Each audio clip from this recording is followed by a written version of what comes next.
Buenas tardes, Roxana, ¿cómo estás? Buenas tardes, muy bien, muchas gracias por este espacio. Bueno, te invitamos a presentar tu libro que lleva este título, Néstor Perlonguer, Escritura, Cuerpo y Sensualidad. Nos interesa saber qué hay en tu libro en estos tres ejes que propones a partir del título que presentan tu obra ahora publicada. Néstor Perlonguer, Escritura, Cuerpo, Sensualidad, es el título de este libro que recoge un trabajo que empecé en mi formación de maestría, continué en la formación de doctorado y que finalmente llega a esta producción y que, bueno, gracias a la unidad de publicaciones del departamento de nuestra universidad, ahora es un libro. Estos tres ejes que se mencionan como parte de este título se constituyen en el recorrido que nosotros pensamos como un recorrido que va uniendo y revisitando y repensando alrededor de una escritura que se evidencia como una práctica social, pero al mismo tiempo como un acto individual. Y ese acto individual, en Perlonguer, implica pensar la dimensión experiencial. Una experiencia con la presencia de un cuerpo como tema y cuerpo como un cuerpo puesto en juego en una situación de escritura. Su poesía pone en juego un hacer de una escritura y un saber de una escritura. Ese saber implica entonces pensar una trama de filiaciones, una red de lecturas y un trasvasamiento, si se quisiera decir de esa manera, entre la lectura y la escritura, o una imbricación entre lectura y escritura. Quien lea el libro entonces va a acceder a esa invitación de una trama que involucra hacer una escritura con un cuerpo y un saber que se exhibe.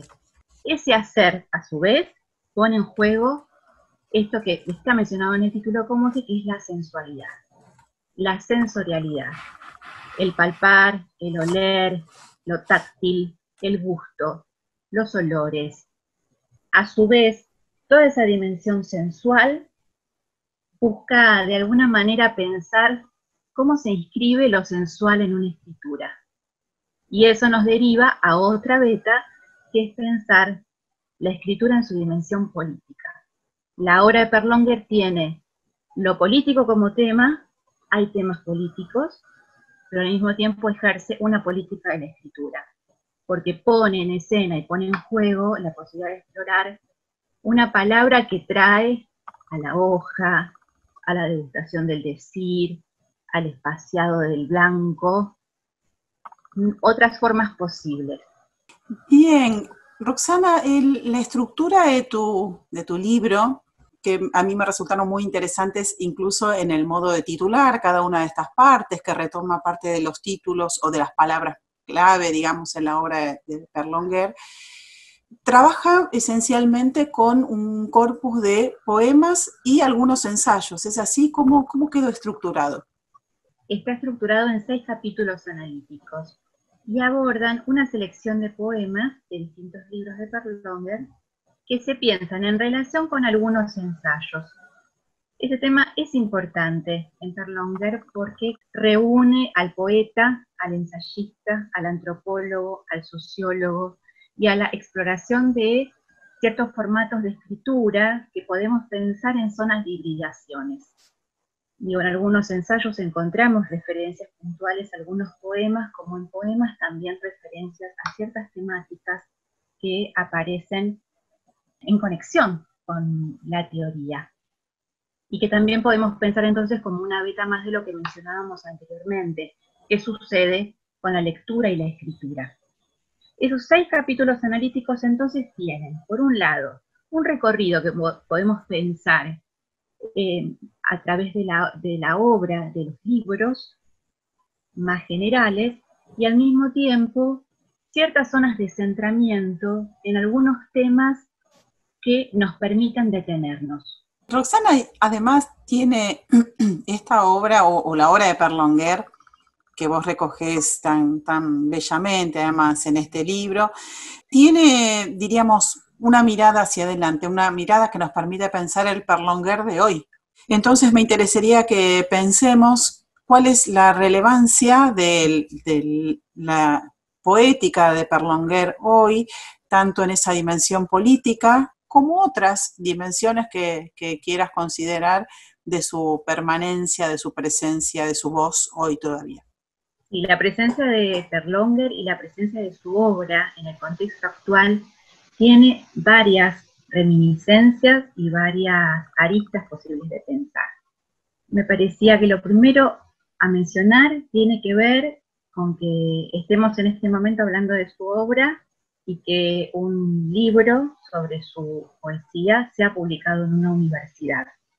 Me parece que eso muestra, por un lado, la articulación de una temática en el seno de la posibilidad, afortunadamente, que tenemos de poder investigar sobre esos temas, y al mismo tiempo que eso se retroalimenta con la posibilidad de poder trabajarlo en nuestras clases y que alumnos, colegas, cualquier otra persona pueda acceder a esa propuesta. Me parece que la relectura de la obra de Perlonguer hoy en día nos permite pensar nuevas asociaciones.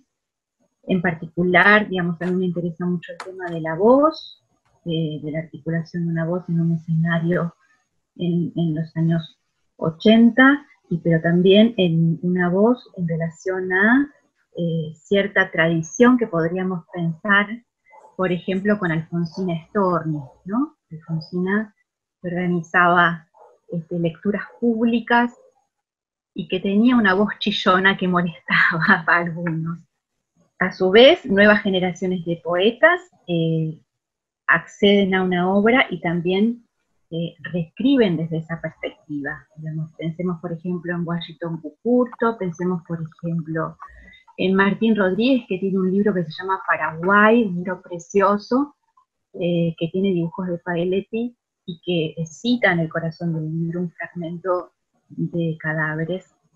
Entonces, también podemos pensar el poema Cadáveres como un poema que se piensa en una serie en la cual nosotros como sociedad vamos a tramitar siempre lo que nos pasó como experiencia colectiva en la última dictadura cívico-militar de nuestro país. Y pensaba también en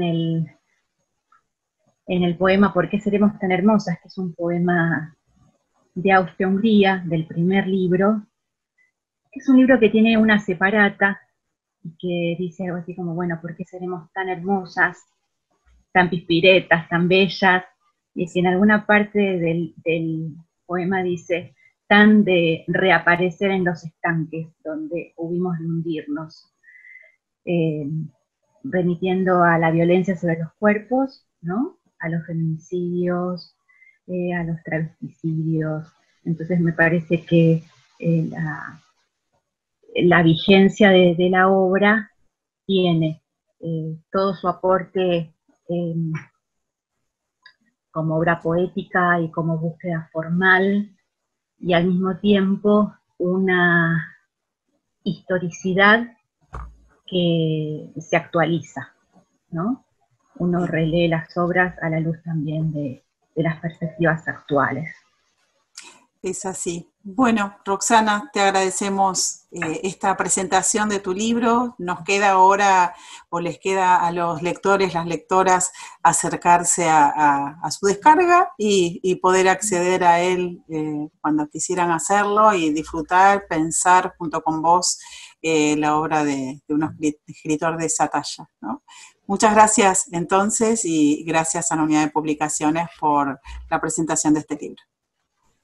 Muchas gracias y muy agradecida por que esto pueda ser posible. Gracias a todos. Gracias.